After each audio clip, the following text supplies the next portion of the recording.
That man can change himself, improve himself, recreate himself, control his environment, and master his own destiny is the conclusion of every mind who is wide awake to the power of right thought in constructive action. In fact, it is the conviction of all such minds that man can do practically anything within the possibilities of the human domain when he knows how to think, and that he can secure almost any result desired when he learns how to think for results. Man is as he thinks he is, and what he does is the result of the sum total of his thought. The average person, however, thinks at random and therefore lives at random and does not know from day to day whether good or evil lies in his path. What he finds in his path is invariably the result of his own thinking, but as he does not know what results different kinds of thought produce, he creates both good and evil daily, not knowing that he necessarily does either of these. When he knows what each mental state will produce, however, and has gained the power to think as he likes under all sorts of circumstances, then he will have fate, destiny, environment, physical conditions, mental conditions, attainments, achievements, and in fact everything in his own hands. It is a well-known fact that we can produce any effect desired when we understand causes and can master those causes. And as the process of thinking is the one underlying cause in the life of man, we naturally become master over all life when we can understand and master the process of thinking. Each process of thinking produces its own results in mind and body, and acts indirectly upon all the actions and efforts of mind and body. Therefore, through adverse thinking, almost any undesirable condition may be produced, while almost any condition of worth and value can be produced through wholesome thinking. Certain processes of thought will lead to sickness, others to poverty, while processes of thought that are entirely different from these will lead to health, power, and prosperity. Through chaotic thinking, one can bring about years of trouble and misfortune, while through a properly arranged system of thinking, one can determine his own future for years and years in advance. Everything that happens to a man is the result of something that he has done or fails to do, but since both actions and inactions come from corresponding states of mind, he can make almost anything happen that he likes when he learns to regulate his thinking. This may seem to be a very strong statement, but the more perfectly we understand the relation of mental action to physical and personal action, the more convinced we become that this statement is absolutely true. When we study the laws of nature, we find that certain results invariably follow certain uses of those laws, and that other results follow the misuse of those laws. We find that a misused law can finally carry you to the lowest depths, and that a law that is perfectly understood and properly applied can carry you to the greatest heights. In the use of natural law, however, we are at liberty to change our mind at any time. That is, when we find ourselves going down, we can turn about and go the other way, though the fact remains that if we continue the downgrade, we will finally reach the lowest depths. The same is true when we find ourselves advancing. We may become negligent and fall back, but the law in question can carry us on higher and higher without end if we choose to go. The laws that govern thinking are just as absolute as the well-known laws of nature, and will serve man just as faithfully after he has begun to apply them with understanding. When we understand the laws of thought and think accordingly, we have begun what may properly be termed scientific thinking. That is, we have begun designed thinking. Thinking with a purpose in view, thinking in accordance with exact scientific system, and thinking for results. When we think in this manner, we think according to those laws of thought that are required in order to produce the results we have in view. Therefore, all the forces of mind will be directed to produce those very results. In this connection, we should remember that every mental process produces its own results in the human system. Therefore, we can secure any result desired when we place in action the necessary mental process. You never think scientifically unless you think for a purpose. It is therefore purposeless thinking that you must avoid. And all purposeless thinking is wrong. Every process of thought that works at random is wrong because it leads to waste, destruction, and retarded growth. For this reason, all thoughts that we may create at any time that have no special purpose in view are wrong thoughts and are detrimental to the welfare of the individual. But here we must remember that wrong thought is not simply thought that has base motives, it is also thought that has no motives. A right thought always has a definite motive with some higher goal in view. In fact, to be right, a thought must have a motive, and that motive must be constructive. That is, it must aim to build, and to build for something worthwhile. Wrong thought, however, is scattering and destructive and retards growth. This is the real difference between thought that is wrong and thought that is right. If we are in doubt as to whether any particular thing is right or wrong, we can readily discover where it belongs if we apply this principle.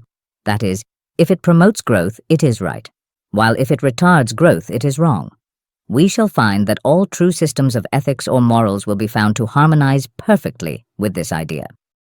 The purpose of life is continuous advancement, and all the laws of life are created for the promotion of advancement in all things and at all times. When we go with the laws of life, we move forward, but when we go against those laws, we begin a life of retrogression. Nothing can be right unless it is in harmony with the laws of life, and the laws of life demand continuous advancement. Since our object is advancement and progress in every way, and since thinking is the key to all results, it is evident that all thinking must be established upon the principle of continuous advancement. In other words, all thinking must be designed, and designed according to the laws that underlie the purpose we have in view. To apply this principle, we should never think unless we have a purpose that we wish to promote through that thinking. Before we begin any process of thought, we should determine clearly what we wish to promote at the time, and we should then employ that process of thinking through which the purpose in view may be promoted to the best advantage. In this manner, every action of mind will become constructive and will build up something that we wish to have constructed. Neither time nor mental energy will be thrown away by aimlessness, and no chaotic states of mind will exist for a moment. All our mental processes will be arranged according to such a system of action as can promote progress, and all the various forces of mind will work together in the creation of that which we wish to realize and possess. The first essential is to provide what may be termed the mental attitude of normal states of consciousness for all our thinking. That is, to promote only right states of mind, whatever the process of thought may be, because such states are always wholesome and are invariably conducive to mental development. In addition, such states tend to hold the various energies of the mind in a working attitude which is highly important when our purpose is to work for results. To train the mind to think only in the right states of mind, we must learn to distinguish between right and wrong mental states, though this is a matter that becomes very simple when we understand that the difference between right and wrong states of mind is found in this, that the former tends to relate the mind properly to the laws, the principles and the powers of life, while the latter tends to prevent that relationship. When we are at variance with our sphere of existence or out of harmony with the world in which we think and live, we can accomplish nothing, but when we are in harmony with that world, we place ourselves in a position where we can accomplish practically anything if we learn the full use of all the powers we possess. Therefore, if we wish to accomplish what we have in view, we must work with those laws and principles of life that govern the sphere in which our work is to be done.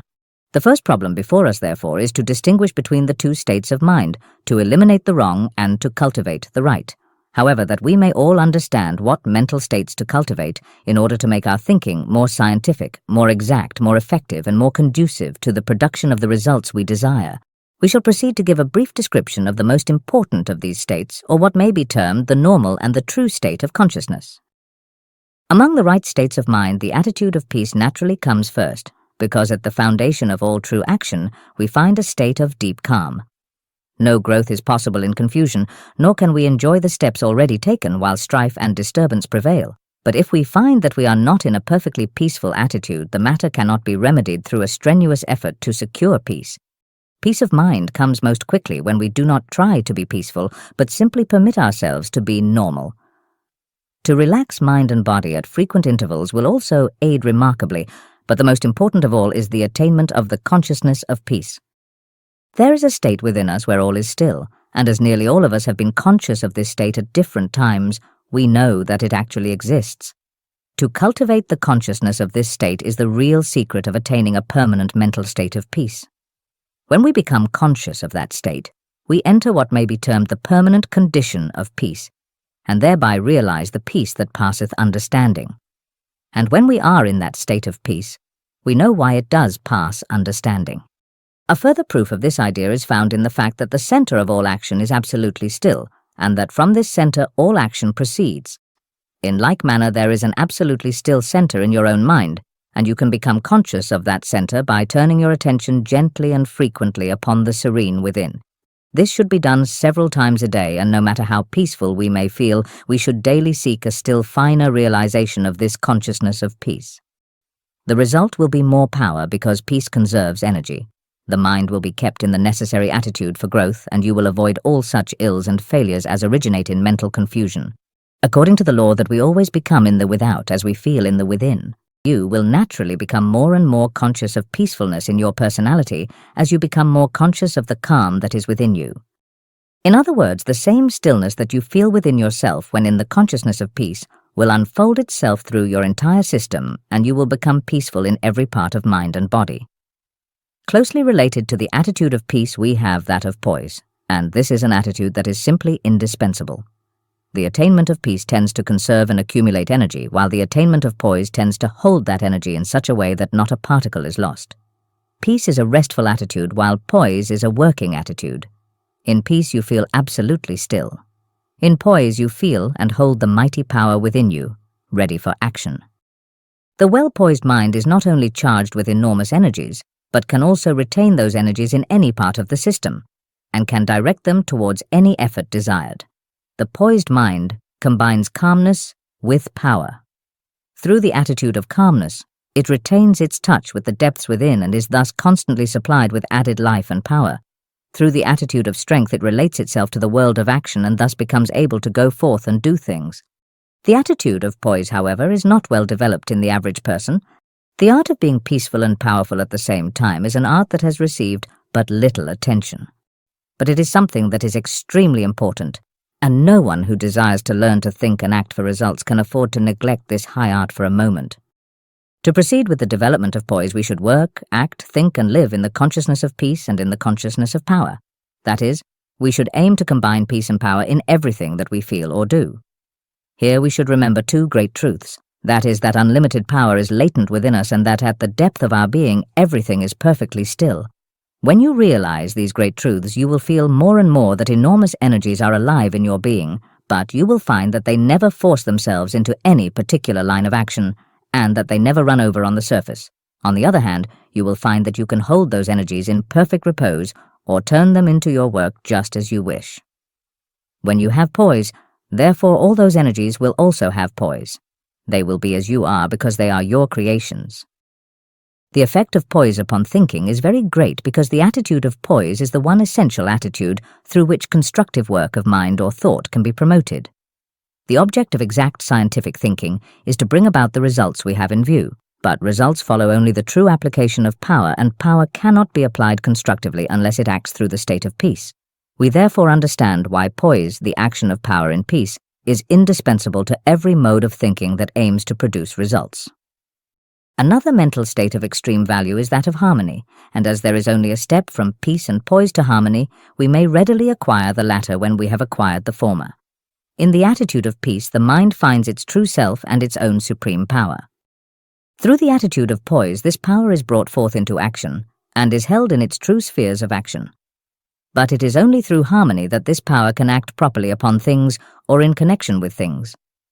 Nothing comes from the application of power unless it acts directly upon something, but it cannot act upon anything with the assurance of results, unless there is harmony between the power that acts and the thing acted upon. No action should be attempted, therefore, until harmony is secured between the two factors involved. In this connection, we find that thousands of well-meant actions lead to confusion, sickness, and failure, because no attention was given to the attainment of harmony. But the importance of attaining harmony before undertaking anything is realized when we learn that the real purpose of harmony is to bring the two factors concerned into that perfect relationship where they can work together for the promotion of the object in view. To secure harmony, it may be necessary for both factors to change their present positions. They may have to meet each other halfway, but there can be no objection to this. Our object in life is not to stand where we are, but to do something, and if we can do something of value by changing our present position, that is the very thing we should do. In fact, we can even return with advantage to positions that we imagine have been outgrown if something of value can be accomplished by such a move. The one thing to consider, however, is the result. Any movement that leads to results is a movement in the right direction. Harmony is not cultivated by isolation nor exclusiveness. There are many minds who think they are in perfect harmony when they are alone, but they are not. They are simply at rest, and the sensation is somewhat similar to certain states of harmony. We are in harmony only when we are properly related to someone else or something else. There must be at least two factors before there can be harmony, and those two factors must be properly related. The best way to cultivate the mental state of harmony is to adapt yourself consciously to everything and everybody that you meet. Never resist or antagonize anything, nor hold yourself aloof from anybody. Wherever you are, aim to look for the agreeable side of things and try to act with everything while in that attitude. After a while, you will find it an easy matter to meet all things and all persons in their world, and when you can do this, you can unite with them in securing results that neither side could have secured alone. To secure results, two or more factors must work together, but they cannot work together constructively unless they are in harmony. That is, unless they are perfectly related to each other. To be in harmony, however, does not mean simply to be on good terms. You may be on good terms with everybody and not be in harmony with anybody. We are in harmony with persons and things when the two factors or sides concerned can actually work together for the promotion of some actual purpose. In the mental world, this law is very easily discerned and its operations found to be exact. You may have a fine mind, but if the different parts of your mind do not harmonize and work together, you will accomplish but little, and there are thousands of brilliant minds in this very condition. Then we find minds with simply a fair amount of ability, who accomplish a great deal, and the reason is that the different parts of such minds are in harmony working together according to the laws of constructive action. And here we should remember that wherever two or more factors actually work together, desirable results will positively follow. To agree with your adversary has the same significance. There is a certain side of every form of adversity to which you can adapt yourself. Look for that side and try to relate yourself harmoniously and constructively to the power of that side. You will avoid much trouble thereby, and bring to pass scores of good things that otherwise would not have been realized. To harmonize with the adverse does not mean that you are to follow or imitate the adverse. At all times we should be ourselves. We should change nothing in our own individuality, but should aim primarily to adapt the actions of our individuality, whether physical or mental, to those things with which we may be associated. Under all adverse circumstances, we should remember that vice is virtue gone wrong, and that the power in the one is the same as the power in the other. The good misdirected, that is all. But you are not to harmonize with the misdirection. You are to harmonize with the power that is back of the action, and try to use that power for some valued purpose. Here we find a subject upon which volumes could be written, but the real secret that underlies it all is simple. Adapt yourself to everything and everybody with a view of securing united action for greater good. You will thus continue in perfect harmony, and you will cause every action that may result from your efforts to work directly for the production of the results you have in view. The three states of mind mentioned in the previous chapter will naturally lead us to a place where results can be secured. But how great these results are to be will depend upon the loftiness of our aim. Therefore, a mental state will be required that will constantly center attention upon the high places of attainment, and such a state we find in aspiration. But here, we must know the difference between aspiration and ambition, especially when they act separately. When ambition acts aside from aspiration, the aim of the mind will be to promote the personal self, by calling into action only those powers that are now active in the personal self. Such an action, however, tends to separate the personality from the greater powers within which will finally produce a condition of personal inferiority. We have seen this fact illustrated so frequently that it has become proverbial to say that personal ambition, when in full control of the mind, invariably leads to personal downfall. It is a well-known fact that no mind that is simply ambitious can ever become great, and the reason is that personal ambition prevents mind and consciousness from ascending into those superior states of thought and power which alone can make greatness possible. This ascension of mind and consciousness, however, invariably takes place through the attitude of aspiration, and therefore the force of ambition should always be inspired by the spirit of aspiration. Both are necessary, and they must combine perfectly in every case if results worthwhile are to be realized. The attitude of aspiration causes the mind to think of the marvels that lie beyond present attainment, and thereby inspires the creation of great thoughts, which is vastly important. There must be great thoughts before the mind can become great, and the mind must become great before great results can be secured. Aspiration concentrates attention upon superiority always, and therefore elevates all the qualities of the mind into that state. This being true, every effort in life should be directed towards those possibilities that lie beyond the present attainment, if we wish to cultivate and strengthen the attitude of aspiration. When we are simply ambitious, we proceed as we are and seek to make a mark for ourselves with what power we already possess. But when we are alive with the spirit of aspiration, we seek to make ourselves larger, more powerful, and far superior to what we are now, knowing that a great light cannot be hid, and that anyone with great power must invariably reach the goal he has in view. The ambitious mind seeks to make a small light shine far beyond its capacity, and through this effort finally wears itself out. The aspiring mind, however, seeks to make the light larger and larger, knowing that the larger the light becomes, the further it will shine, and that no strenuous efforts will be required to push its powerful rays into effectiveness. But when the attitude of aspiration looks beyond the personal self, it does not necessarily look outside of the self. The purpose of aspiration is to enter into the possession of the marvels of the great within, because what is found in the within will be expressed in the without. Therefore, when we constantly rise above the personal self, we perpetually enlarge the personal self, thus gaining the capacity to accomplish more and more, until we finally accomplish practically everything we have in view. The attitude of aspiration, therefore, should never leave the mind for a moment, but we should, on the contrary, keep the mental eye single upon the boundless possibilities that are within us, and deeply desire with heart and soul a greater and a greater realization of those possibilities in practical life. The attitude of contentment may truthfully be said to be the twin sister of aspiration, and its important function is to prevent aspiration from losing sight of what has already been gained. When contentment is absent, the present seems more or less barren, and when aspiration is absent, the present seems sufficient. But the present is never barren, nor is it ever sufficient. The present is rich with many things of extreme value if we only train ourselves to see them. These things, however, are not sufficient to the advancing soul. Greater things are at hand, and it is our privilege to press on through the realization of those greater things.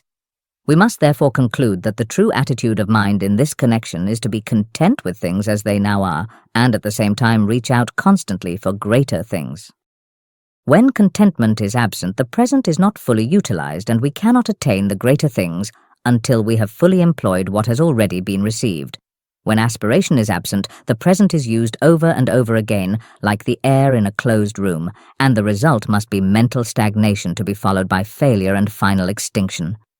When we look at this subject from another point of view, we find that the mind that is not contented cannot be developed, nor can such a mind make the best use of the powers it may now possess. Every moment, therefore, should be filled with contentment and perfect satisfaction, but every moment should also be filled with a strong desire for still greater attainments and achievements. In such a state where contentment and aspiration are combined, we shall find life to be a continual feast, each course being more delicious than the one preceding. We shall also find such a life to be the path to perpetual growth and continuous joy. To cultivate the state of contentment, we should live in the conviction that all things are working together for good, and that what is best for us is coming to us now. The truth is that if we are trying to make all things work together for good, and live in the faith that we can, we actually will so order things in our life that all things will work together for good, and what comes to us every day will be the very best for us that day. When we live, think, and act in this manner, we shall soon find that the best is daily coming to us, and that the best of each day is better than that of the day preceding. The result will be perfect contentment and the placing of life in that position where it can receive all that the great eternal now has to give. In brief, when we so live that we permit the present moment to be filled with all the richness that it can hold, then we shall have the contented mind and the ever-growing mind, the mind that is proverbially described as a continuous feast. The attitude of gratitude is closely related to that of contentment and is one of the greatest of all mental states. And the reason why is found in the fact that no mind can be, write, nor think constructively unless it is filled with the spirit of gratitude. The fact is that new life is coming to us every day, and with it new opportunities. Every moment, therefore, is richer than the one before. But if this coming of new life and new opportunities does not add to the richness and value of our own personal life, there is a lack of gratitude. And the explanation is that where gratitude is lacking, the mind is more or less closed to the many good things that are coming our way. The grateful mind, however, is always an open mind, open to the newer, the higher, and the better, and therefore invariably coming into possession of more and more of those things.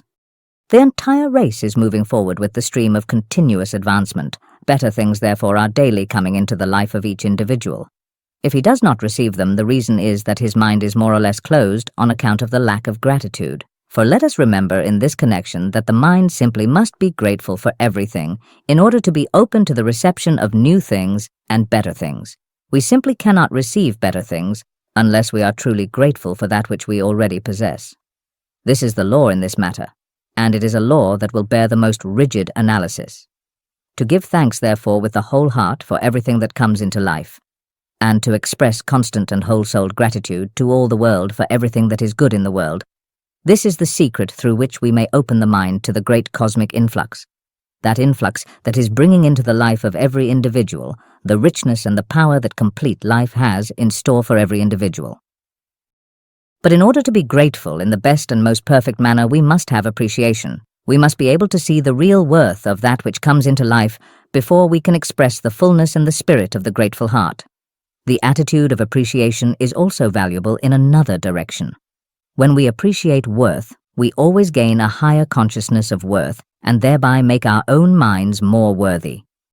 To cultivate the mental state of appreciation, we should eliminate all tendency to fault-finding, criticism and the like, and we should make a special effort to see the worthy qualities in everything and everybody with which we come in contact. The result of such a practice will not only be a better appreciation with a deeper insight into the superior qualities of life, but also the building of a more wholesome mind. Realizing the value of appreciation, we should, whenever we discover a lack of it in ourselves, proceed at once to remove the cause.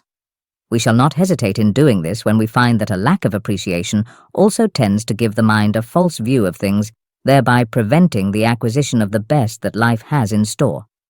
The appreciative mind has a natural tendency to look upon the better side of things, but this tendency becomes complete only when the optimistic attitude is added.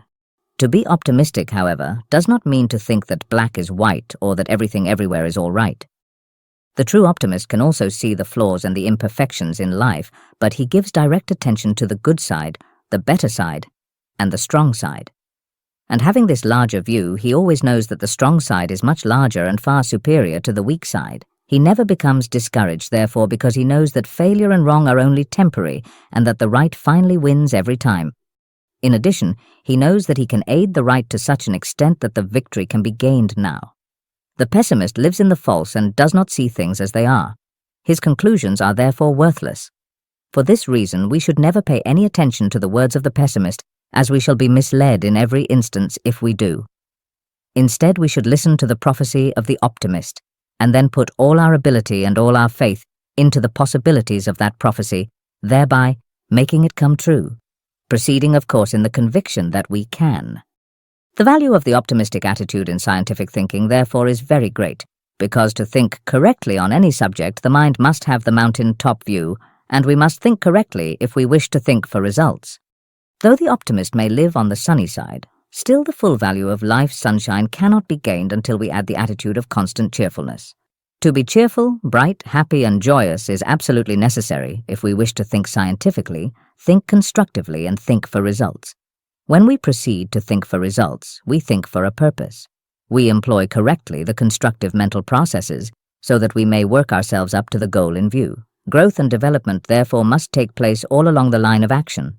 But no mental growth can take place without mental sunshine. Accordingly, we should resolve to be happy no matter what may transpire. We cannot afford to be otherwise. Sunshine will melt the most massive iceberg if the rays are direct and the clouds are kept away. And it is the same in daily life. No matter how cold, disagreeable, and uncongenial your present environment may be, plenty of mental sunshine can change it all. It pays to be happy. Cheerfulness is a most profitable investment, and there are no riches that are greater than constant joy. This attitude is not for the few or for occasional moments, because all the sunny states of mind can be made permanent in a short time by a very simple process. Make it a practice to go to sleep every night with cheerfulness on your mind and with a feeling of joy in every atom of your being. Through this practice, you will carry the cheerful idea into the subconscious, and gradually the joyous state will become an established state in the subconscious mind. The result will be that the subconscious will express cheerfulness and wholesomeness at all times, and it will become second nature for you to have a sweet disposition, a sunny frame of mind, and an attitude of perpetual joy. This method may seem to be too simple to be of value, but the simplest methods are usually the best, and anyone can prove through a few weeks of trial that this method will produce the desired results, and will through more continuous practice actually transform mind and disposition to such an extent that the mind will henceforth live in constant mental sunshine. And there are few things that are more important than this, if we wish to train the mind to act and work in those attitudes that are necessary in order that we may proceed successfully in thinking for results. The attitude of kindness is one of the greatest among the right states of mind. Therefore, to be kind to everybody and to feel kindly towards the whole of creation, this must be the attitude if the right use of mind and thought is to prevail. Kindness enlarges the inner consciousness, thus promoting the enlargement and the expression of life. And it also creates the tendency to give one's best, and there is nothing that brings forth the greater life and power within us so quickly and so completely as the giving of one's best in all things and at all times. Both the soul and the mind, with all their powers and possibilities, tend to unfold themselves through the actions of the strong, whole-souled attitude of kindness. In fact, no one can begin to unfold his larger life and receive the greater richness from within until he begins to give, through the attitude of kindness, all that which he already has in his personality. And the more one gives of the richness of one's own life, ability and power, the more he will receive from the limitless realms of the within. This is a law that no one, not even the most materialistic, can afford to ignore.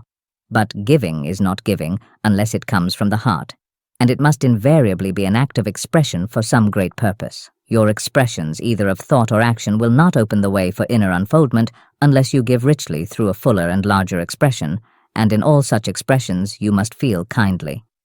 The attitude of kindness is therefore indispensable to growth, mental unfoldment, and constructive thinking.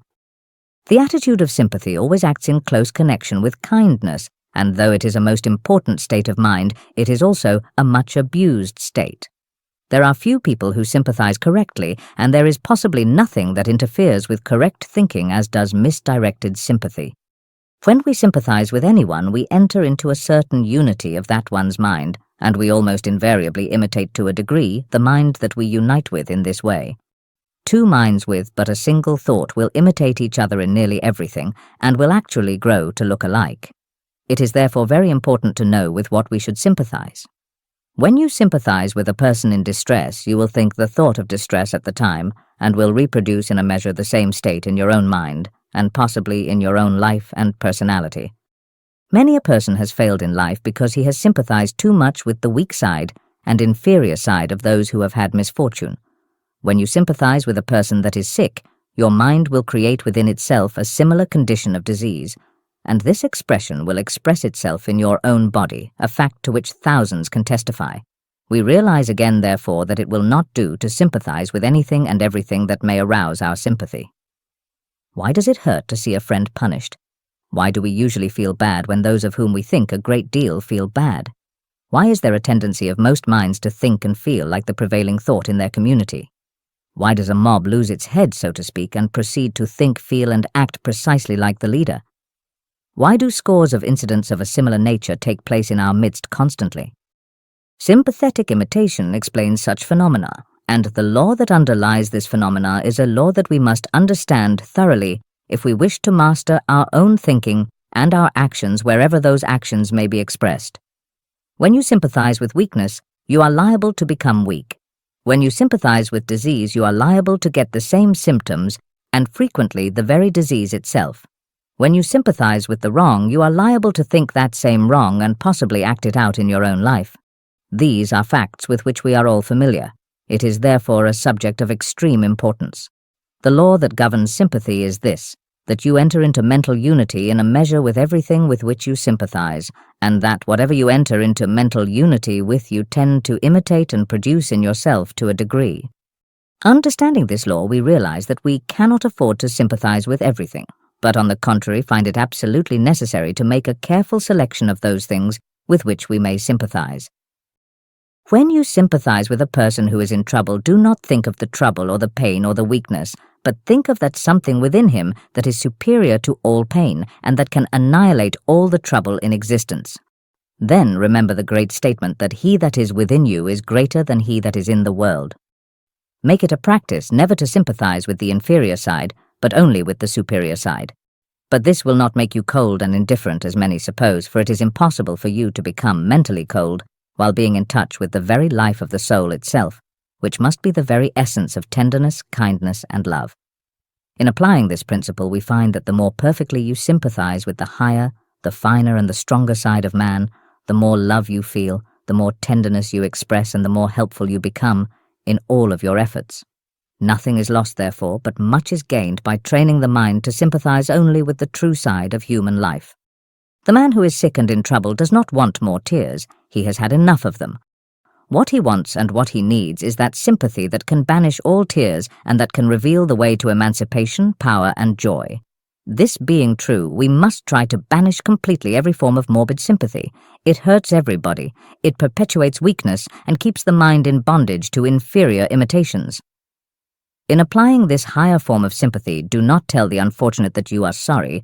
Tell them how to get rid of their sorrow, then do something substantial to speed them on the way. This is sympathy that is worthy of the name. Right thinking cannot be promoted so long as we sympathize in the old-fashioned way. We cannot think constructively so long as we permit the mind to imitate the wrong, the weak, the inferior, and the destructive. Here, however, we find a problem that we must solve because it is natural for the mind to imitate to a certain degree. We should therefore give the mind something to imitate that has quality and superiority.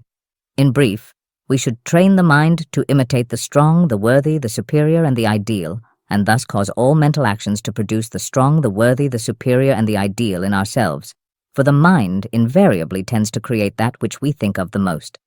The true attitude of sympathy will be promoted to a very great extent if we train ourselves to live in the upper story, or rather, the idealistic state of mind. There are two planes upon which the mind can dwell, and they are usually called the idealistic and the materialistic. The ideal plane is the upper plane, while the materialistic is the lower. In the idealistic, all the tendencies of the mind move towards the qualities of superiority and worth. All the desires are for the higher and the better. All thoughts are created after the likeness of our higher conceptions of the perfect, the true, and the superior. To live in such an attitude is to be an idealist, and this is the meaning of idealism.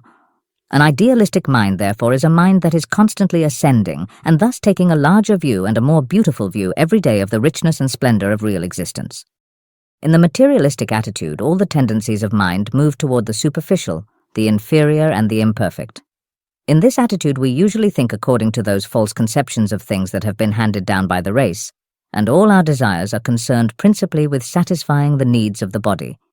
The materialistic mind is the descending mind, the mind that is losing ground gradually, and that is daily being overcome more and more by its own perverted and materialistic thought habits. But to live in the upper story is to keep the mind concentrated upon the great possibilities that are latent within us, and to desire with the whole heart the daily realization of more and more of the wonders that are in store for those who are steadily pressing on towards greater things.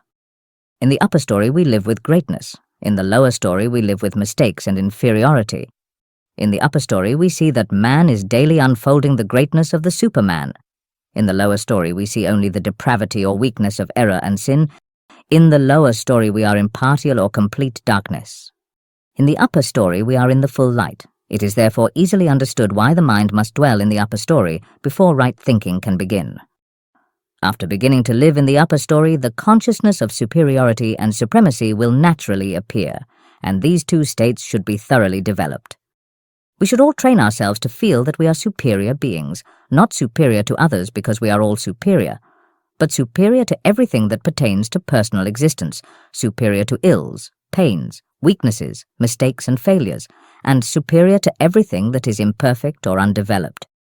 Here we should remember that the consciousness of superiority does not produce vanity or egotism. When a person has really become conscious of the superiority of his true being, he is above all small and questionable states of mind. When you are superior, you do not have to make any display of the matter to prove it. It will show in your life and in your work, and actions speak more eloquently than words. The principal reason why the attitude of superiority is so important is because it unites the mind with everything in your life and your thought that has quality, and thereby gives everything in your mind and personality the stamp of greater worth. And it is a well-known fact that whenever we enrich our thought, we tend to enrich everything in our life and those things that we produce through our work. The attitude of supremacy should refer to your own being only. To rule supremely in your own domain and not interfere with the domain of anyone else, this is the true purpose of self-supremacy. And the value of self-supremacy is realized not only in its power to give the individual self-mastery, but also in the fact that when the mind feels that it is superior, it can more easily think its own thoughts, and thereby prevent the practice of imitating false actions or ideas. It must therefore be quite evident that this state is absolutely necessary to scientific thinking and to the art of thinking for results. The mind that recognizes its own supremacy is a strong mind, and will therefore seek to extend its power wherever the enlargement of life can be promoted. But to accomplish this, the mind must be positive. That is, every action of the mind should be filled, so to speak, with a thought current that tends to press on and on to the goal in view. The positive mind, however, does not force its way, but wins because it is strong, and every mind becomes strong when constantly filled with thoughts that are positive and determined. To the attitude of positiveness we should add those of push and perseverance, because these two attitudes tend to promote the increase of the results that are already being gained. And there is nothing that succeeds like that, which is constantly pressing on to greater success. When we proceed to think for results, we are invariably imbued with the spirit of advancement. Therefore, to increase the power of this spirit, the mind should cultivate the persevering attitude and should feel a strong desire to push forward into the ever-enlarging realms of perpetual growth. But in this connection, we must not forget courage and patience, nor the progressive attitude. It has been well said that we all could accomplish far more if we would only attempt more, but in the majority, courage generally fails when in the presence of great undertakings. This, however, we cannot afford to permit. To the attitude of courage, we should add the mental states of self-reliance and self-confidence, and still greater gain will be realized. In fact, these two states are of such value that their importance cannot be described in words. They are not sufficiently developed in the average person, however, because he depends too much upon environments, opportunities, and associates, and not enough upon himself.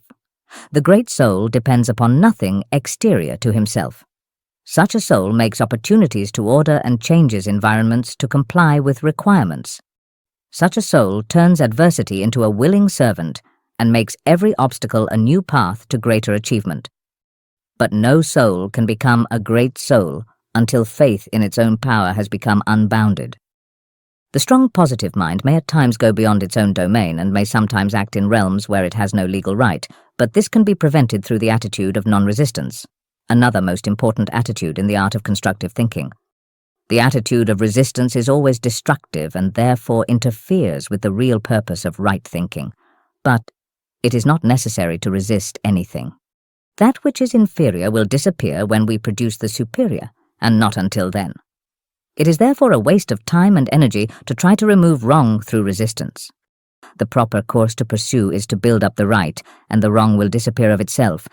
The proper course to pursue is to build up the right, and the wrong will disappear of itself. In this connection, however, it may seem to be difficult to continue in a non-resisting attitude when we are constantly in the presence of adverse conditions.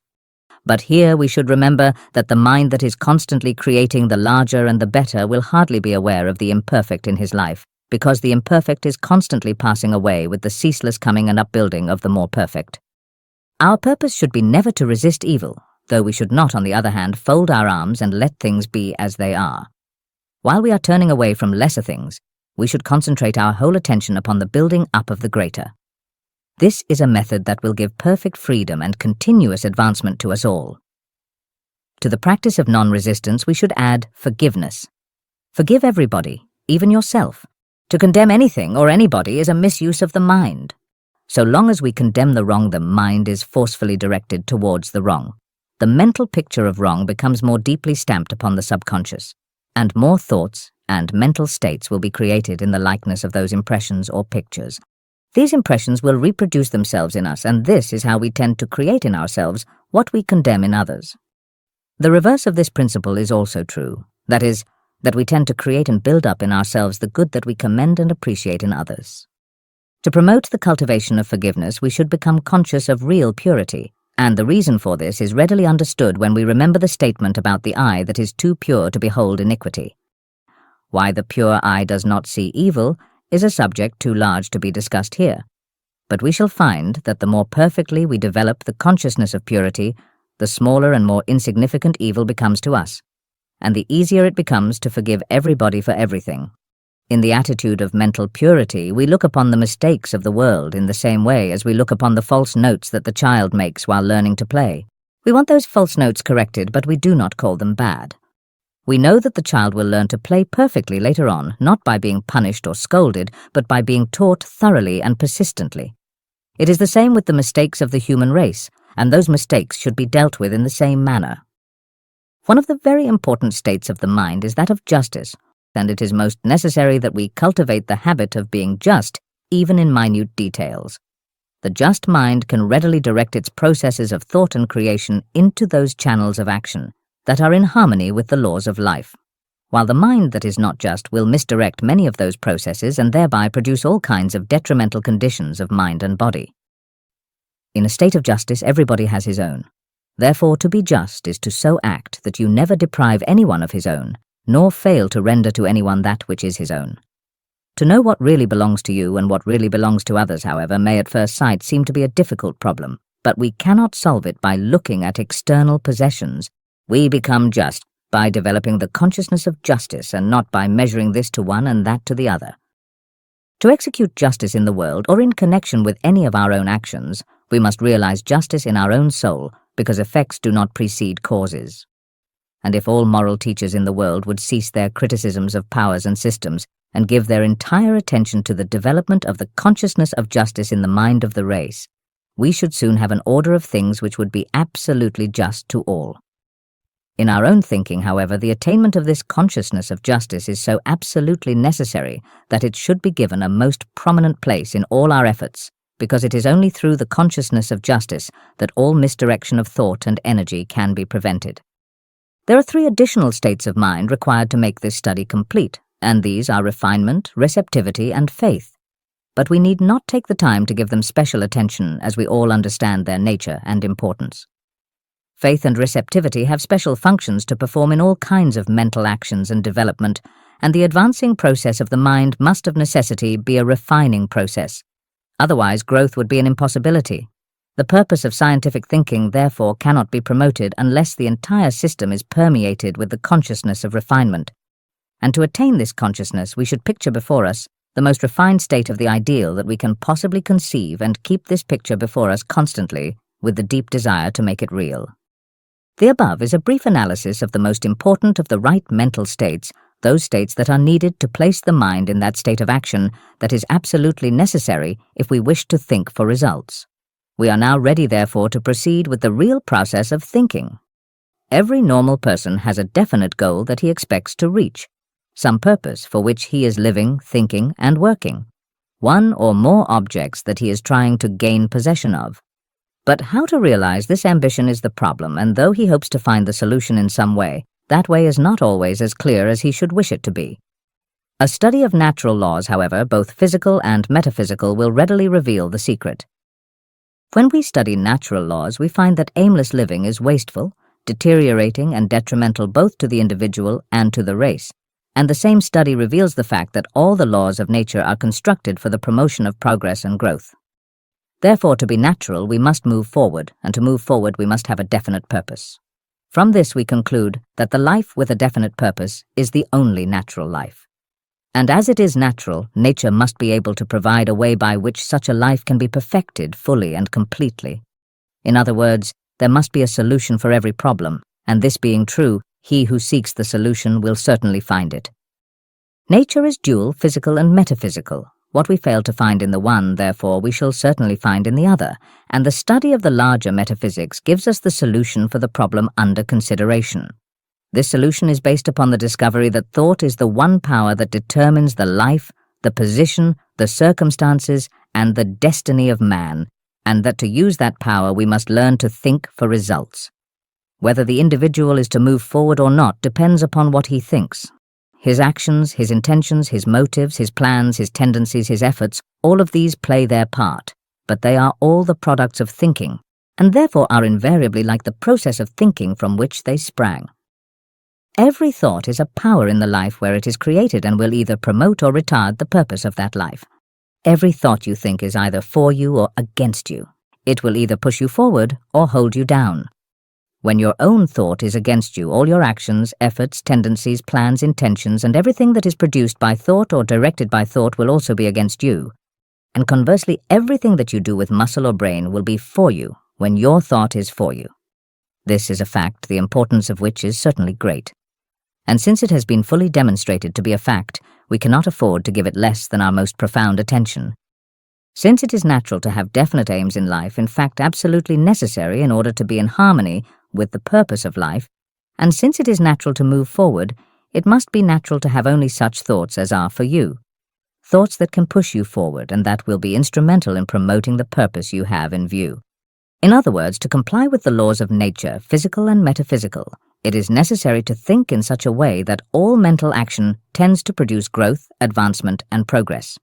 In this connection, we find that nature's laws do not conflict. One law declares that the individual must move forward constantly if he would be in accord with nature, and another law declares that our thoughts will either promote or retard the forward movement.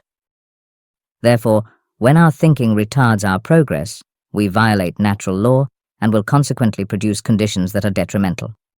To discriminate between right and wrong thinking, between scientific and chaotic thinking, becomes very simple when we define the former as being in accord with natural laws, and the latter as being at variance with natural laws.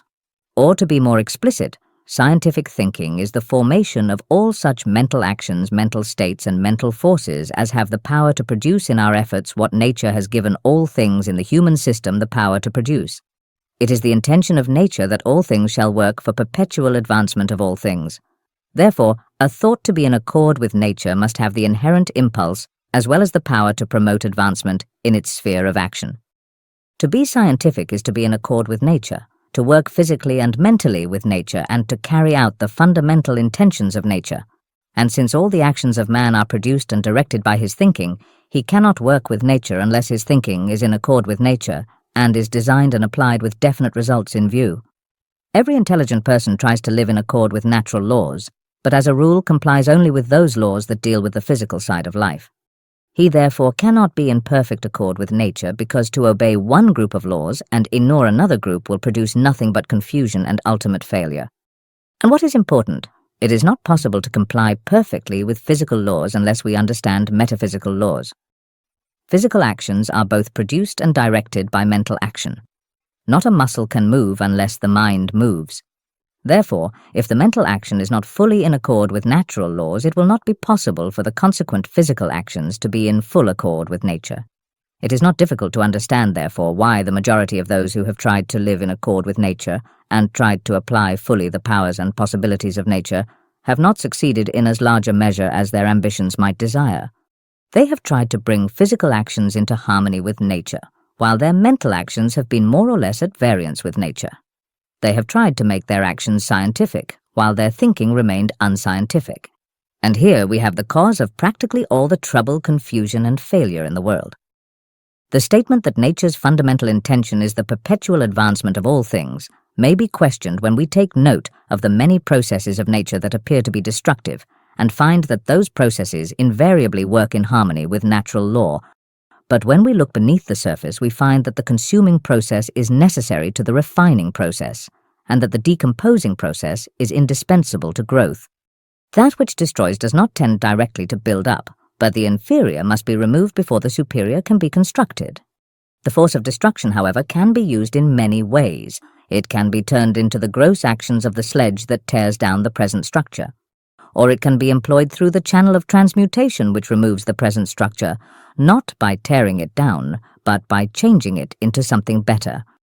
In the grosser forms of action, destruction is usually separated from construction, but in the higher forms of action, destruction and construction are one. The inferior is destroyed by being immediately transmuted into the superior. And here we should remember that everything in nature, regardless of its present condition, can be transformed into something higher, finer, and better, because every process in nature can promote advancement, being created for that purpose. Therefore, to be in accord with nature, man must have the same purpose. He must live, think, and work for perpetual advancement, constant growth, and eternal progress. In preceding pages, it has been stated that the foundation of scientific thinking consists of thinking only in the attitude of right mental states, and the principal right mental states were enumerated and defined. And in this connection, it may be added that the reason why such states of mind constitute the foundation of scientific thinking is based upon the fact that wrong mental states tend to pervert and misdirect the original intention of every process of thinking, while right mental states tend to hold in position, so to speak, or properly direct the original intention of every mental process. To think scientifically and to think for results is to think with a definite object in view. That is, to so think that every thought will aid in the realization of that object. A misdirected mental process always creates thoughts and mental actions that are foreign or adverse to the original intention of that process and are in consequence detrimental. Such thinking, therefore, does not only waste time and effort, but places serious obstacles in the way of our constructive and properly directed efforts. The one group assists the forward movement of mind, while the other not only retards or misdirects, but usually acts as an obstacle as well. This, however, we cannot afford to permit. The proper course to take, therefore, in the very beginning is to eliminate absolutely all mental states that are wrong and to shun them completely in the future. And in eliminating the wrong states of mind, the simplest method is to give so much attention to the creation and the strengthening of right mental states that not a single mental action is ever permitted to create or perpetuate wrong states. In other words, there will be no power with which to produce the wrong when all the power of the mind is used in building up the right. We may proceed, therefore, upon the principle that right mental states constitute the foundation of scientific thinking. When we have established this foundation, we may proceed with the first story of the superstructure. To this structure there are several stories, but the first one is to give every thought you think the tendency and the power to promote your own individual purpose in life. That is, every mental action, every mental creative process, and every form of thinking should be so constituted that everything that transpires in the mind will work both fully and directly for your welfare and advancement. In other words, train your mind to think only thoughts that will push your work if properly constructed. But the opposite is also true. Every thought you think can interfere with your work if not properly constructed. We realize, therefore, the importance of discriminating between the right and the wrong, even in the most insignificant of our mental attitudes, because we want everything that takes place in our system to act to our advantage. Before you can apply scientific thinking in your own life, it is necessary to make a definite decision as to what purpose you wish to live, think, and work for. The first will be to succeed in your vocation. The second will be a continuous development of the leading mental qualities. And the third will be the attainment of higher and higher states of ideal existence. To these three, many may wish to add the development of one or more special talents or the attainment of certain special objects. And these different things can easily be added without interfering with the full promotion of the general purpose. The idea is that you must clearly fix in mind what you wish to think and work for in the great eternal now. In the future, some or all of your plans may be changed, but you may do that when the future comes. While the present remains, there must be something definite to work for now, and that something should receive your undivided attention. By doing justice to the present, we shall be far better equipped for the opportunities of the future. In fact, the very best way to prepare for the future is to be your very best in the present, and if you are your best in the present, your future will certainly be better. Whether you have a few objects or many that you wish to realize, place them properly in your mind, giving each a special position before your mental vision, and then hold these objects constantly before you as the great goal for which you desire to live, think, and work. Center all attention upon that goal, mentally moving in that direction every moment, and turning on the full current. No force of thought or action must go to the left or to the right. Every force you place in action in your system must aim upon that goal, and must proceed with the definite purpose of helping you reach that goal. That does not mean, however, that you must ignore the interest of others or become oblivious to the many phases of life that exist about you. The mind is complex and consciousness is capable of many grades of action. Therefore, you can, in general, be interested in everything that has worth. But all these other interests must be made a channel through which your fundamental purpose can be promoted, or rather an aid to the great plan for which you live, think, and work. If you are a businessman, you need not ignore music, art, or literature. The more you have of these, the better for your business, provided you employ them as forces of inspiration. Though it is necessary for you to concentrate your life upon your business, still you must constantly enlarge your mind, character, and soul in order to ensure increased success in your business. Your capacity for work and your power to improve the quality of your work must develop. And everything in life that has worth can be made to promote your own individual growth. In other words, be interested in everything that has quality and worth anywhere in life, and use everything you gain through this interest for the making of your own life larger, richer, and more successful.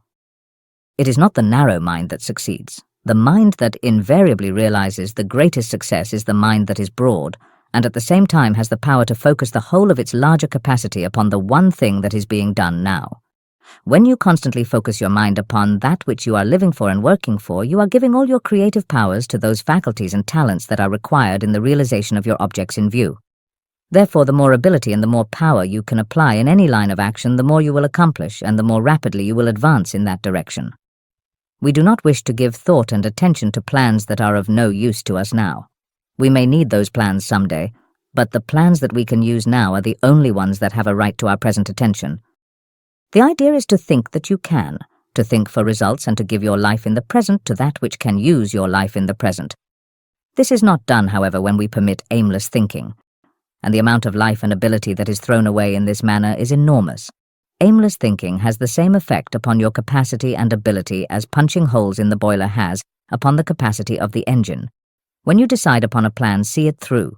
Give your whole life to it, turn the full force of your whole mind upon it, and keep at it until you are ready for some greater plan. You will thus build yourself up, and when such a plan arrives, which it positively will, drop everything else and give this new plan the full force of your undivided attention. Too many minds are constantly wishing they were in some other kind of work, thus diverting their attention every few moments from the work in which they are engaged now. The result is not only poor work, but they place themselves in a position where they can never find opportunity for advancement. If you want something better to do your present work so well that it becomes a stepping stone to something better. It is the man who thoroughly fills his present place that is asked to come up and fill a larger place.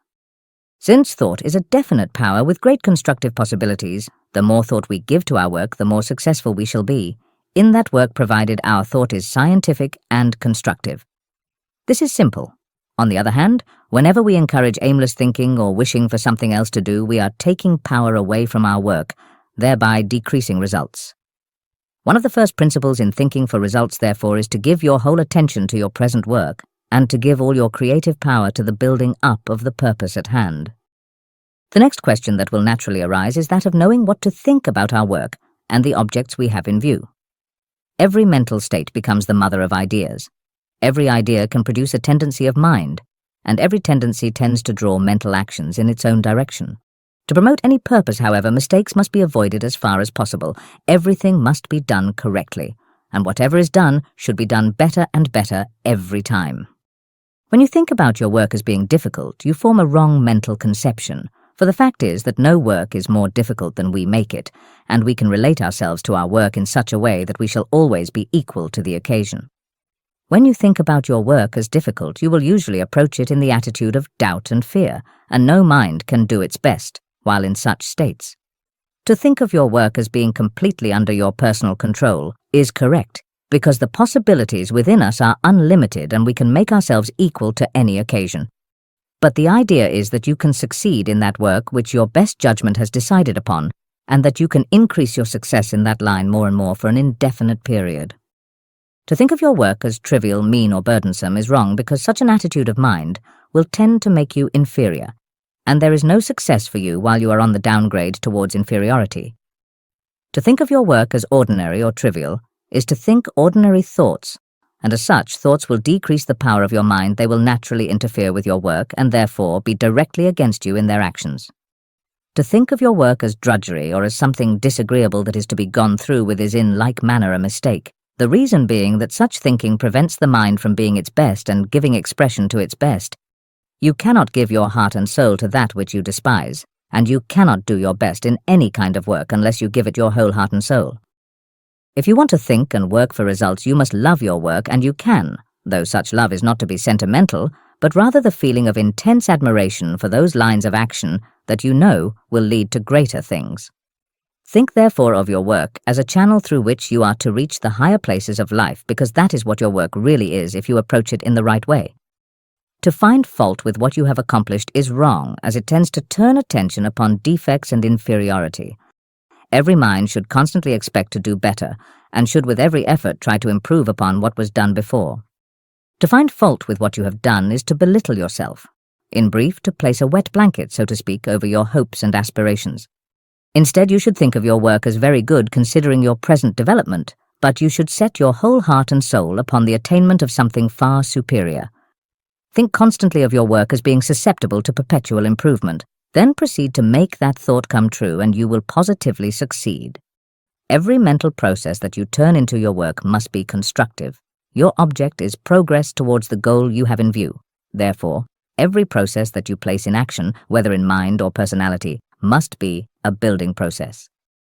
To discriminate between right and wrong thinking, between scientific and chaotic thinking, becomes very simple when we define the former as being in accord with natural laws, and the latter as being at variance with natural laws.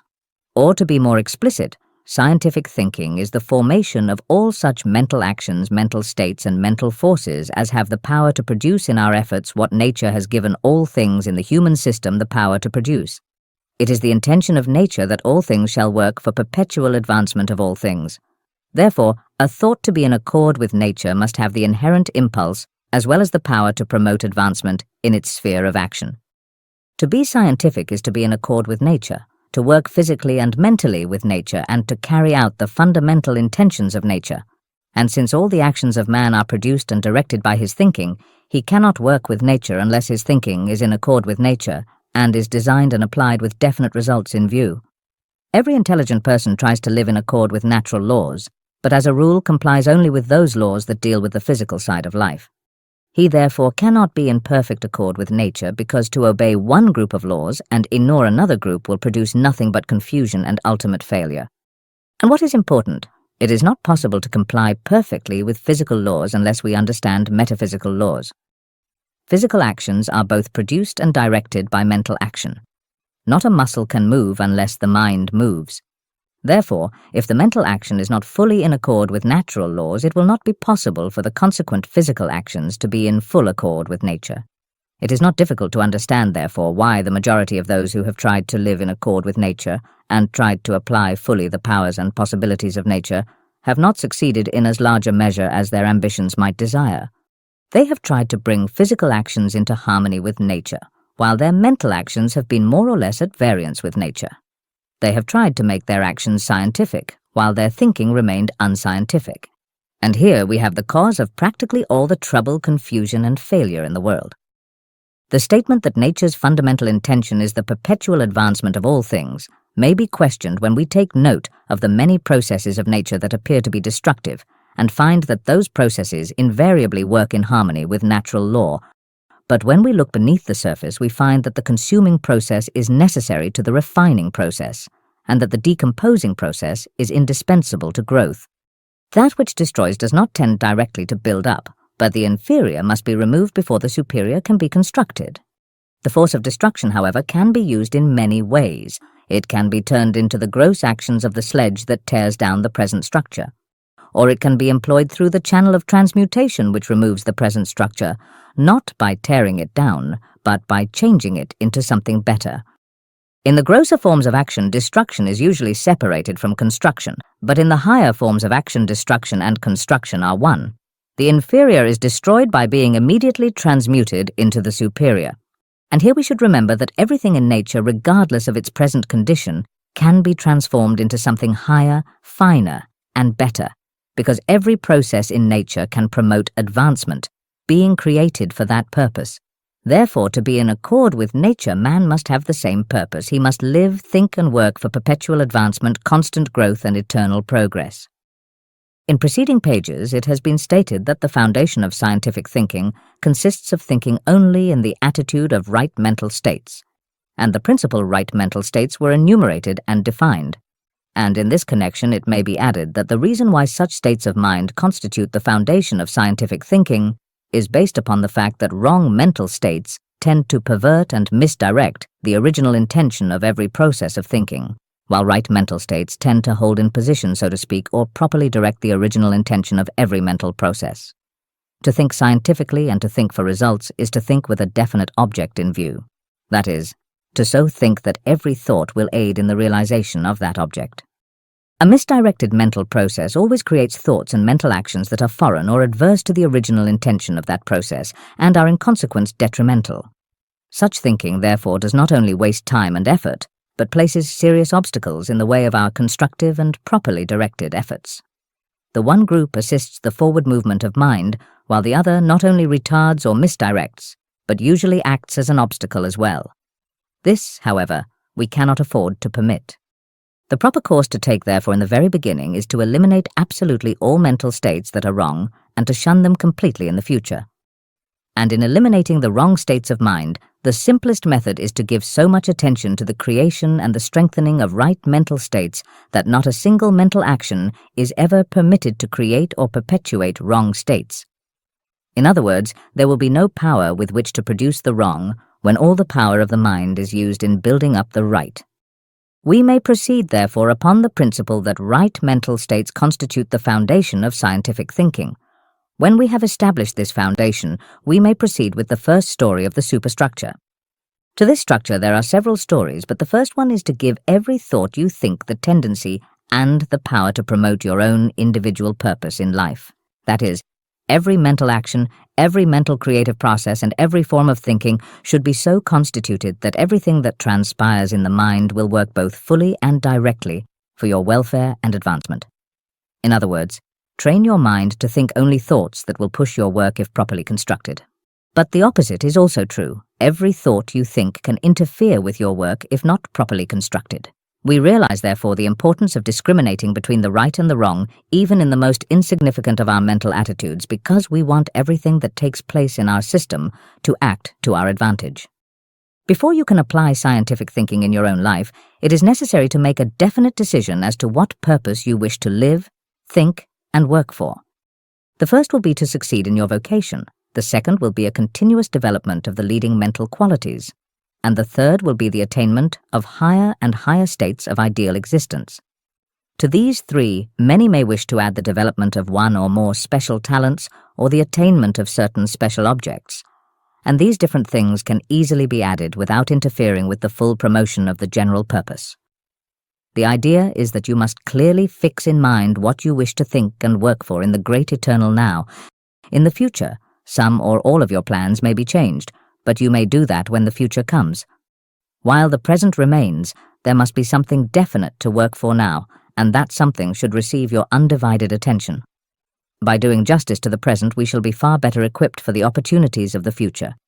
In fact, the very best way to prepare for the future is to be your very best in the present, and if you are your best in the present, your future will certainly be better.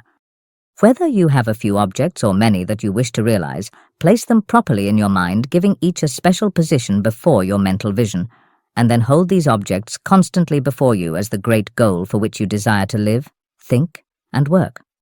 Center all attention upon that goal, mentally moving in that direction every moment, and turning on the full current. No force of thought or action must go to the left or to the right. Every force you place in action in your system must aim upon that goal, and must proceed with the definite purpose of helping you reach that goal. That does not mean, however, that you must ignore the interest of others or become oblivious to the many phases of life that exist about you. The mind is complex and consciousness is capable of many grades of action. Therefore, you can, in general, be interested in everything that has worth. But all these other interests must be made a channel through which your fundamental purpose can be promoted, or rather an aid to the great plan for which you live, think, and work. If you are a businessman, you need not ignore music, art, or literature. The more you have of these, the better for your business, provided you employ them as forces of inspiration. Though it is necessary for you to concentrate your life upon your business, still you must constantly enlarge your mind, character, and soul in order to ensure increased success in your business. Your capacity for work and your power to improve the quality of your work must develop. And everything in life that has worth can be made to promote your own individual growth. In other words, be interested in everything that has quality and worth anywhere in life, and use everything you gain through this interest for the making of your own life larger, richer, and more successful. It is not the narrow mind that succeeds. The mind that invariably realizes the greatest success is the mind that is broad, and at the same time has the power to focus the whole of its larger capacity upon the one thing that is being done now.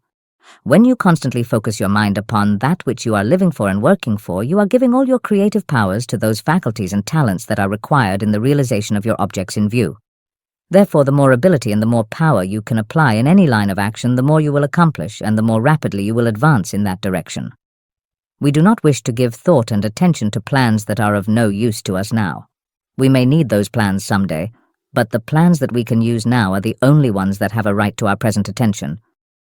The idea is to think that you can, to think for results and to give your life in the present to that which can use your life in the present. This is not done, however, when we permit aimless thinking, and the amount of life and ability that is thrown away in this manner is enormous. Aimless thinking has the same effect upon your capacity and ability as punching holes in the boiler has upon the capacity of the engine. When you decide upon a plan, see it through. Give your whole life to it, turn the full force of your whole mind upon it, and keep at it until you are ready for some greater plan. You will thus build yourself up, and when such a plan arrives, which it positively will, drop everything else and give this new plan the full force of your undivided attention. When we think of the mind, we should not think of its flaws or undeveloped states, but try to realize how great and wonderful the mind really is, and then hold attention upon our highest conception of true greatness. When all our mental activities move towards this lofty idea of a brilliant and prodigious mind, we shall steadily develop our own mind up to that superior state. For according to a well-known metaphysical law, we mentally move towards the ideals we persistently hold in mind. Therefore, by directing our attention upon the greater side of the mind, we shall actually arise into mental greatness, thus tending directly to develop superiority in our own minds. This is the path to mental greatness, but it is so simple that few have found it. When we think about life, we should always view the sunny side of personal existence and the real life of interior existence, instead of viewing life as a burden or as a misery to be endured now. That glory may come in the future. We should think of the unbounded possibilities that real life has in store here and now. There is no greater subject for thought than life when we look at life as an eternity of rich and marvelous possibilities. And to view life in this way will not only elevate and enlarge the mind, but will also give us the conscious realization of a continuous increase in life. And as life increases, everything in mind and personality will increase to correspond. A great life produces a great mind and a high soul, but to attain the greater life we must enlarge our view of life. And this we do by turning all attention upon real life itself and the marvelous possibilities of real life. Realizing these facts, we should never think of that which is small when we have the capacity to think of that which is great, and we all can think of the great. There is a beautiful and a wonderful side to all life, and the possibilities of all life are unbounded. We therefore understand the value of training ourselves to take the correct view of life, for to think of the larger and the more beautiful side of all life is to enlarge and beautify the life that is in us. The same principle should be observed in all our thought about nature, and to learn how to enter into that perfect communion with nature where we can see her real beauty and her wonderful power, is to apply a faculty that deserves the highest state of cultivation in every mind. Therefore, when we think of nature, all attention should be concentrated upon the ideal, the beautiful and true side. When we see what may seem to be flaws, it is wisdom to pass them by and never permit them to impress our minds. Even a weed should be thought of with respect because it is also a product of natural law, and it is our privilege to transform the weed into something that has real beauty and worth. But here it is highly important to remember that our power to perfect anything in nature can only increase as we think less of its flaws and more of its hidden splendors. When we come to the subject of our own personal life and experiences, we cannot apply too well the principle of scientific thinking, because what we think of the experiences of today will largely determine what experiences we are to have tomorrow. What we receive from life passes through the channel of experience, and every channel tends to modify that which passes through. As frequently stated before, scientific thinking is thinking that produces the larger, the better, the greater, and the superior. Thinking that promotes progress. And such thinking is scientific because it is in harmony with the purpose of life, which is to advance constantly in the producing of greater and greater results. Every experience can teach us something we do not know. Therefore, instead of deploring the experience, we should receive it with joy and proceed at once to look for the truth it has come to convey. No experience will be unpleasant if we meet it with the one desire to know what it has to teach. And what is better still, when we think of experience as a messenger of truth, we will form only lofty mental conceptions of all experience. We will thus not only gain much new truth, but we will enrich the mind with these many superior conceptions. In the usual way, we meet unpleasant experiences with a heavy heart, and we meet the pleasant ones with the thought of personal gratification. Those mental conceptions that we form while thinking of our experiences in the usual way will therefore be ordinary and frequently detrimental. In the meantime, the new truth that those experiences could have conveyed will remain unlearned and undiscovered. The reverses and misfortunes of life are usually looked upon with regret and are deplored as so many obstacles in our way, but such thought is not conducive to good results. Reverses come because we have failed to comply with the laws of life. Therefore, instead of regretting the experience, we should use it as a means of finding wherein we have failed. And having done this, we may proceed once more with the positive assurance of gaining increased success.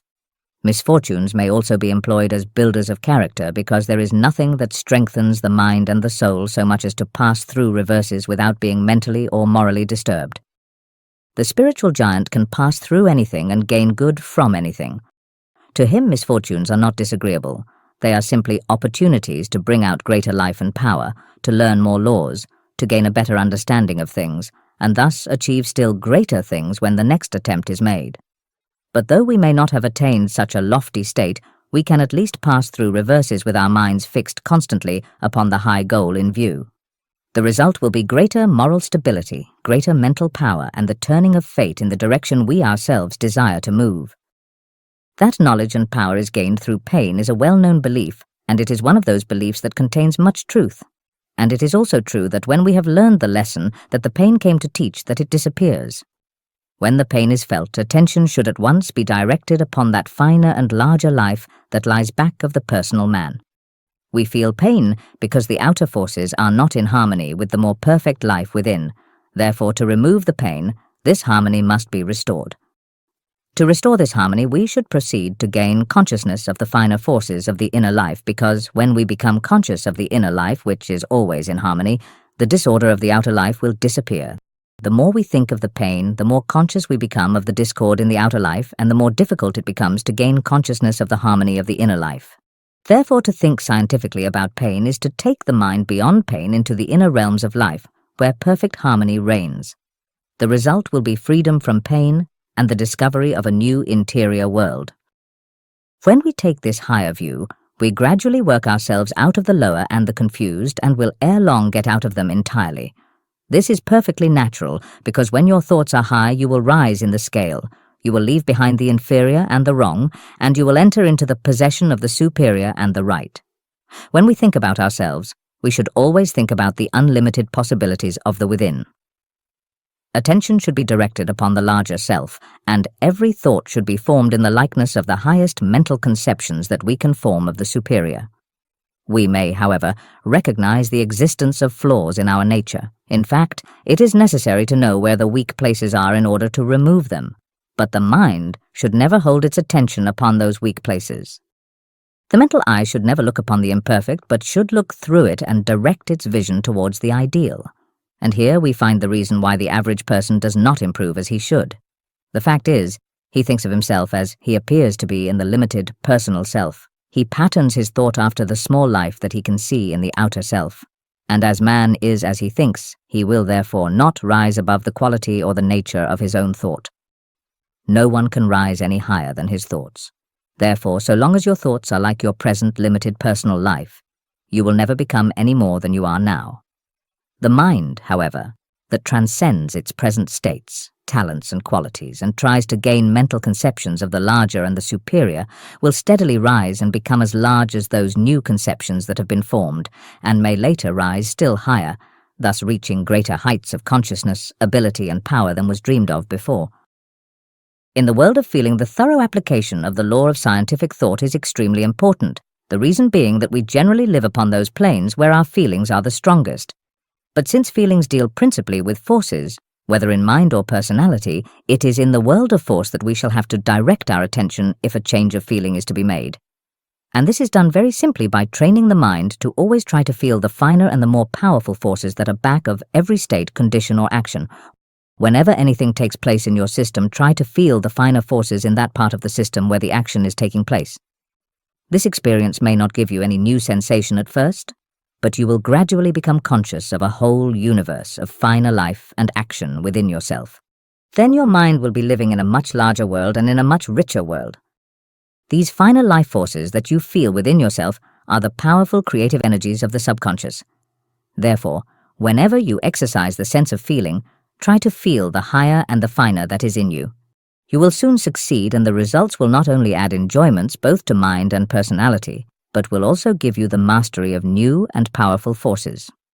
An expanding and ascending desire should be back of every action of the mind, and all efforts to gain the conscious realization of the new should aim at the very largest mental scope and realization possible. An expanding and ascending desire should be back of every action of the mind, and all efforts should aim at the very largest mental scope and realization possible. Every desire should look to the largest, the purest, the most refined, and the most perfect expression that current mental capacity can be conscious of. This will add remarkably to the joy of living, and will have a refining effect upon the entire system. The most refined expressions of desire give the greatest pleasure, whether the channel of expression be physical, mental, or spiritual. But no desire should be destroyed. The proper course is to refine it and turn it into channels through which the forces back of that desire can be wisely employed now. When we refine our desires, those desires will never lead us into wrongs or temptations, because the fact is that a refined desire never desires to do wrong. Every mental aim should have the greater in view, and every plan that is formed should embody the largest possibilities conceivable. Too many minds fail because their plans are so small and their aims too low.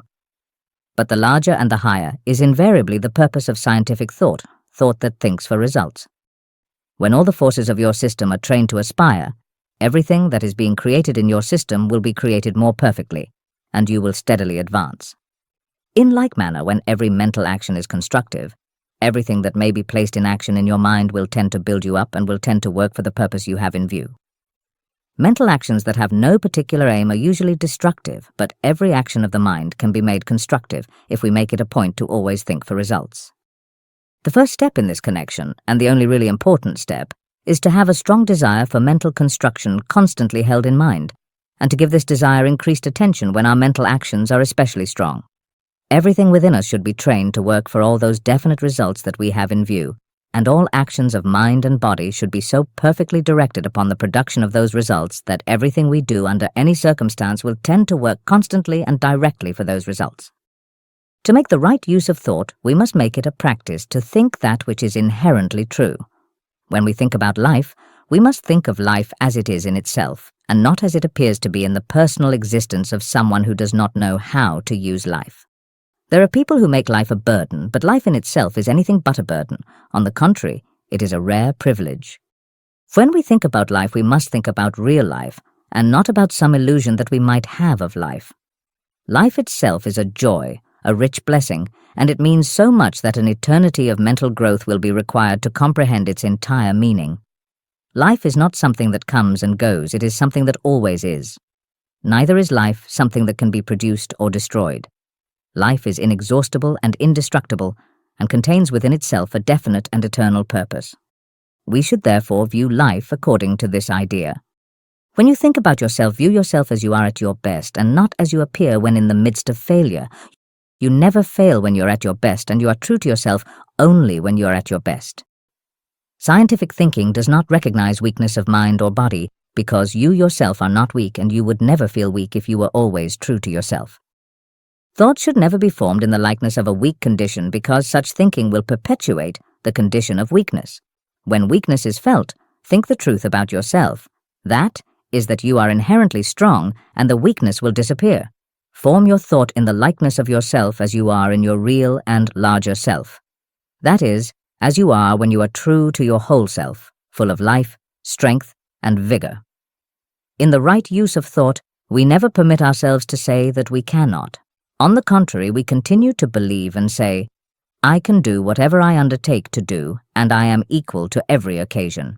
This is our firm conviction when we have come to that place where we really know what is in us, and it is a conviction that is based upon actual scientific fact. Unlimited possibilities are latent in every mind. Therefore, man is inherently equal to every occasion, and he should claim his whole power at all times. If he does not make himself equal to every occasion, the cause is that he fails to express all that is in him. But the greater capacity that is within anyone cannot fully express itself so long as thought is created in the likeness of weakness, doubt, and limitations. Man is not naturally in the hands of fate, for the truth is that fate is in the hands of man. Man may appear to be controlled by a destiny that seems distinct from himself, but the real truth is that he himself has created the very life and the very tendency of that destiny. The destiny of every man is his own creation, be it good or otherwise, but so long as he thinks he is in the hands of this destiny, he will fail to intelligently employ his own creations, and will accordingly originate adverse circumstances.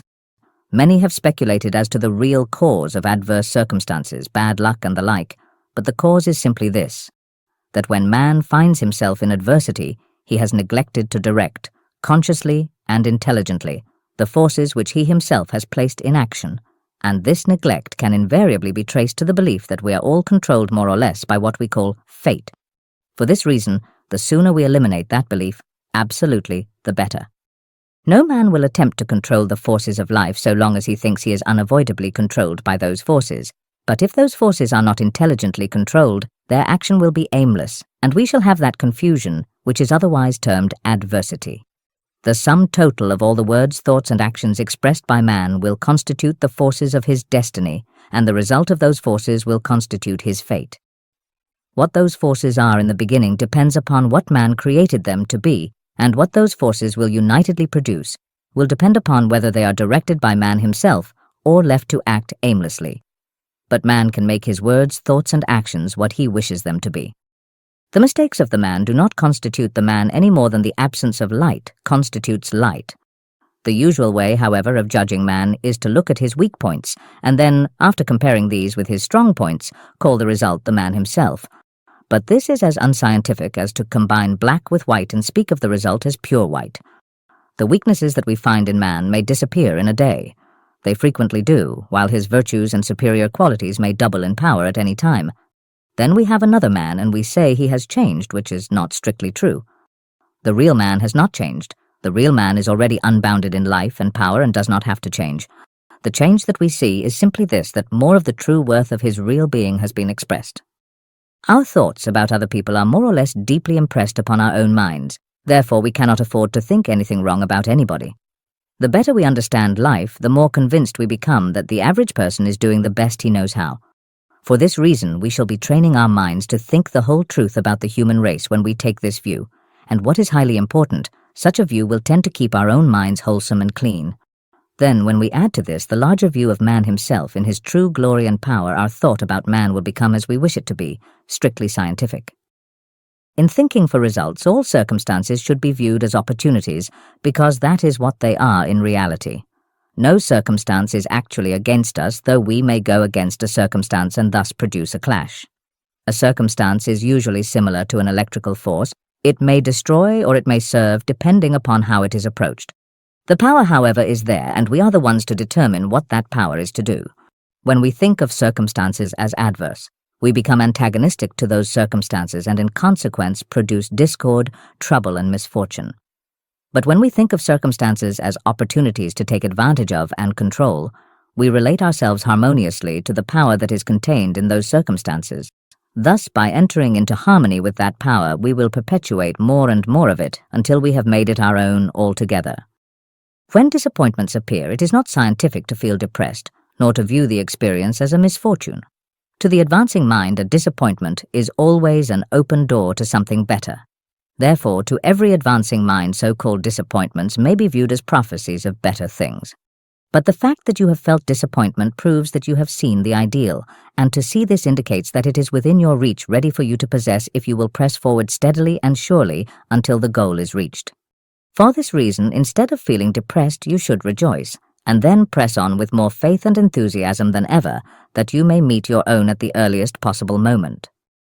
These thoughts are not presented simply to give encouragement or cheer. The fact is they are thoroughly scientific and based upon two well-established laws in metaphysics. The first law is that no person can feel disappointed unless he has had a perception of something better. And the second law is that whoever is far enough advanced to perceive the better has the capacity to acquire that something better, though he must make full use of the power at hand. Too many minds that see the ideal simply dream about it and feel depressed because the ideal has not been reached, while in the meantime they do nothing to work themselves up to that ideal. Instead, such minds should take a scientific view of the entire subject and then press on towards the goal before them. They positively will succeed. When we look upon a disappointment as a misfortune, the depressed thought that follows will take us down and away from the open door of the better things, and will, in consequence, prevent us from realizing the greater good which was in store.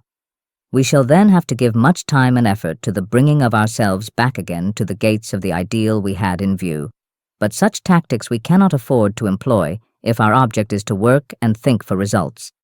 We conclude, therefore, that whatever comes or does not come, the best way is always to smile and press on. It is scientific to recognize only the sunny side of everything and to expect only the best results from every effort, because the sunny side is the real side and the substantial side. Failure is an empty place, so to speak, or a condition involving a group of misdirected actions.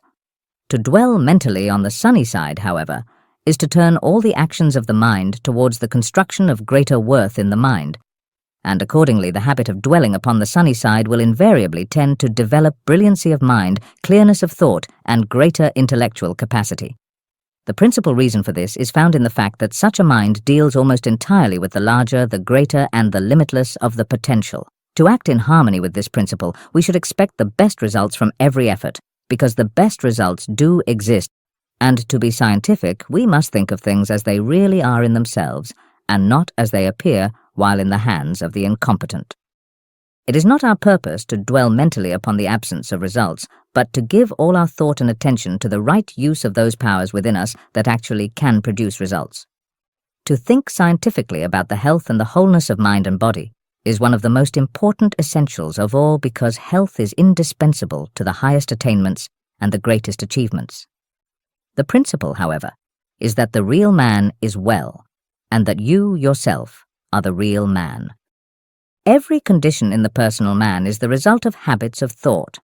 Therefore, when you think of yourself as being absolutely and permanently well, you will through that mode of thinking give absolute and permanent health to the entire system.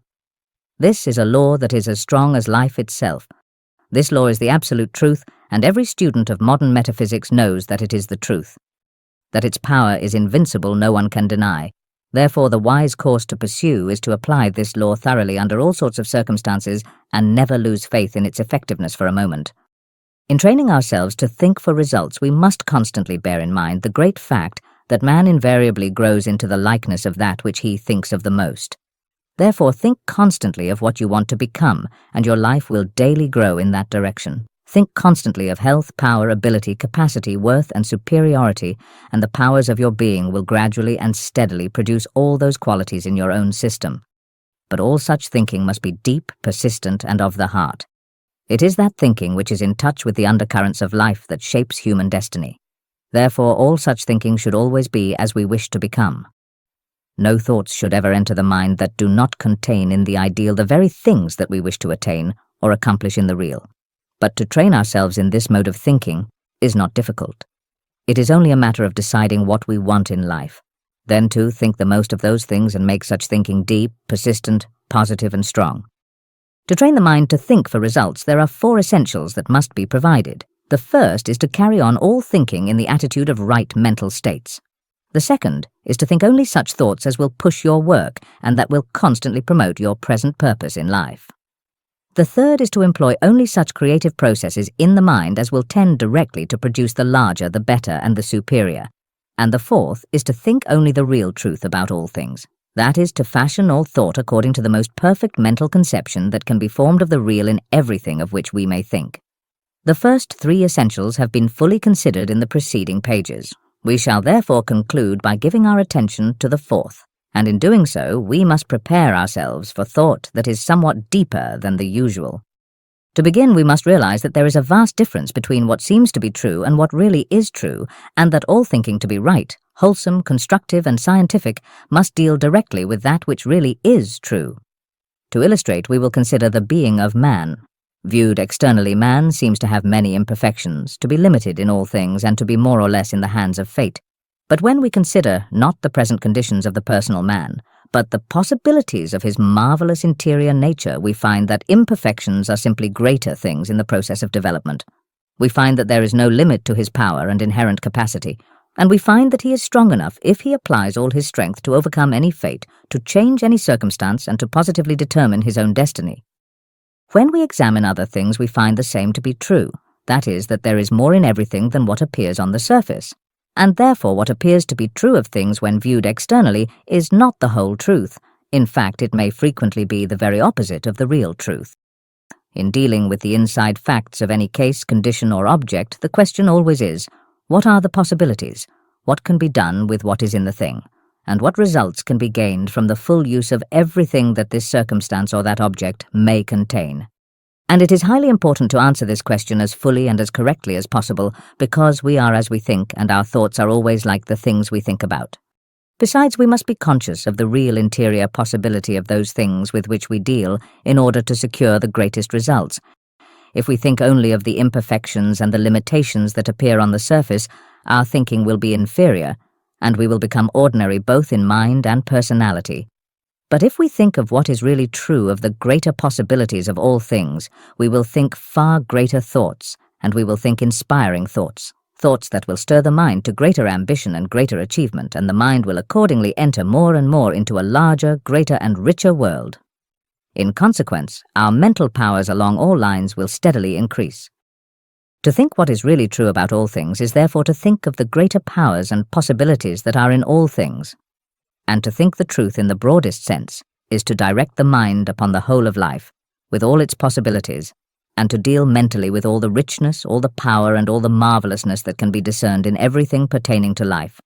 And here we must remember that there is no end to that vastness, no limit to the greatness that is inherent in life. Therefore, we may go on and on indefinitely thinking more and more truth about everything, and as we do, we shall continue to enrich and enlarge both the talents and the powers of the mind.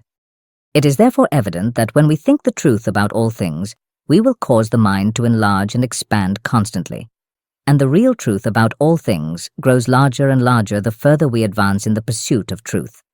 And the importance of such a mode of thinking becomes more and more evident as we realize that an ever-enlarging mind is an absolute necessity if our aim is to think for results. When we proceed to think the truth about things, we naturally think of the true state of affairs within those things. We think of the power itself and not of its past use. Therefore, such thinking will invariably keep the mind in a wholesome and harmonious condition. That which is true of the real nature of things must be good and wholesome, and therefore to think of that which is true must necessarily produce wholesome conditions in the mind. And here it is well to emphasize the fact that the mind that is wholesome and harmonious is far more powerful than the mind that is not. Such a mind, therefore, may secure far greater results, no matter what its work or purpose may be. To think what is really true about everything will for the same reason prevent the formation of detrimental states of mind, and will also prevent the misdirection of mental energy. This is a fact of great importance to those who aim for results, because in the average mind, the majority of the energies placed in action are either misdirected or applied in such a way as to be of no permanent value. And the reason is that when we think of what there really is in everything, the mind becomes more penetrating as well as more comprehensive in its scope of action. The result, therefore, will naturally be that our own mental actions will penetrate more and more every element and power that is in us. In other words, the mind will proceed to act positively upon everything that exists in the vast domain of our own mental world, conscious and subconscious, and will actually think into activity every power and faculty we possess. When we think the real truth about everything in life, including our own self, we invariably focus attention upon the best, the largest, and the richest that exists in everything. And this we must do if our purpose is to secure greater and better results the further we go in our progress toward attainment and achievement. Your mind, your thought, your ability, your power cannot be fully and effectively applied unless your attention is constantly concentrated upon the greater, unless you are mentally moving towards the greater, unless you are giving your whole life and power to the greater, and to this end your attention must constantly be focused upon the best and the greatest that you can possibly picture in your mind. When you think the truth, you think of what can be done. You think of the tremendous power that is within you, and you try to turn on the full current of that power so that what you want to accomplish positively will be accomplished. But in turning on that full current, you make a special effort to make every action in your system constructive. We realize, therefore, the importance of training the mind to think the truth according to this larger view, in order that the best use, the fullest use, and the most effective use of every power of mind and thought may be applied. And we shall find as we proceed that the art of thinking in this manner can be readily mastered by anyone whose desire is to make his life as large, as rich, and as perfect as life can be made.